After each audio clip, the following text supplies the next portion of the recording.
A very good morning, student. The next topic is perfect inelastic collision. Perfect inelastic collision.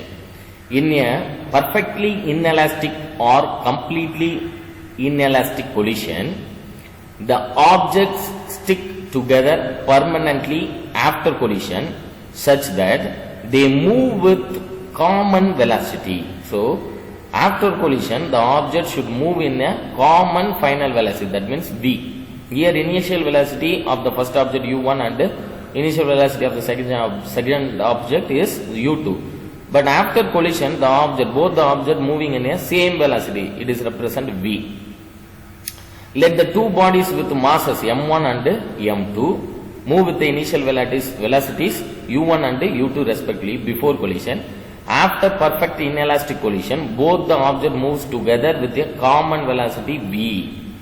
Since the linear momentum is conserved during collision, so the equation can be written as m1 u1 plus m2 u2 is equal to m1 plus m2 into v, because after collision both the object should move in a same velocity. The next step is u1 u2, the initial velocity of the two objects, and v is the common velocity of the two objects after collision.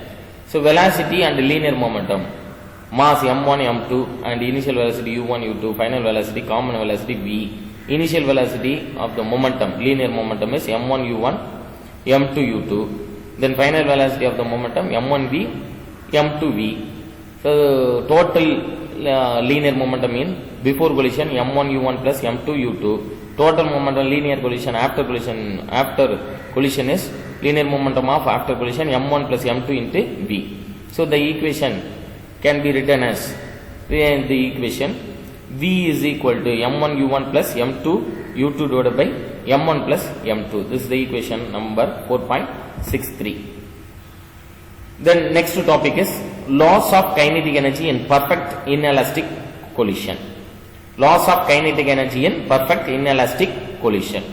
In perfectly inelastic collision, the loss in inelastic energy, loss in kinetic energy during collision is transformed to another form of energy like sound, thermal, heat, light, etc. Let KEI, that means kinetic energy of the initial object, before collision, be the total kinetic energy before collision, and KEF be the total kinetic energy after collision. Total kinetic energy before collision is equal to 1 by 2 mu1 square plus 1 by 2 mu2 square. Total kinetic energy after collision can be written as 1 by 2 m1 plus m2 into v2 square. Then the loss of kinetic energy is del q is equal to KEI, that means before collision, kinetic energy of before collision minus kinetic energy of after collision. Just substituting the value of KEI minus KEF, substituting this equation, we get del q is equal to 1 by 2 m1 u1 square plus 1 by 2 m2 u2 square minus 1 by 2 m1 plus m2 into v2 v square. Substituting equation 4.63 here, this is a 4.63. In equation 4.66 can be replaced as v can be replaced as m1 u1 plus m2 u2 divided by m1 plus m2 the whole square. So by applying a plus b the whole square algebra formula, a plus b the whole square is equal to a square plus b square plus 2ab we get. From this format we should write this equation del q is equal to 1 by 2 m1 m2 divided by m1 plus m2 into u1 minus u2 the whole square. This is the last important topic, very important 2 more question. Coefficient of restitution. The symbol of coefficient of restitution is small e. Suppose we drop a rubber ball and a plastic ball on the same floor. Please listen, children. Suppose we drop a rubber ball and a plastic ball on the same floor. What happened? The rubber ball will bounce back higher than the plastic ball. Why? Because the loss of kinetic energy for a elastic ball is much lesser than the loss of kinetic energy for a plastic ball. The amount of kinetic energy after collision of two bodies in general can be measured through a dimensionless number called as a coefficient of restitution. Short form of coefficient of restitution can be written as COR. It is defined as the ratio of velocity of separation, that means relative velocity, after collision to be velocity of approaches relative velocity before collision. That is, E is equal to, that means coefficient of restitution, E is equal to velocity of the separation after collision divided by velocity of approaches before collision. That means V2 minus V1 divided by U1 minus U2. In elastic collision, in an elastic collision, we have obtained the velocity of separation is equal to the velocity of approaches. That means U1 minus U2 is equal to V2 minus V1.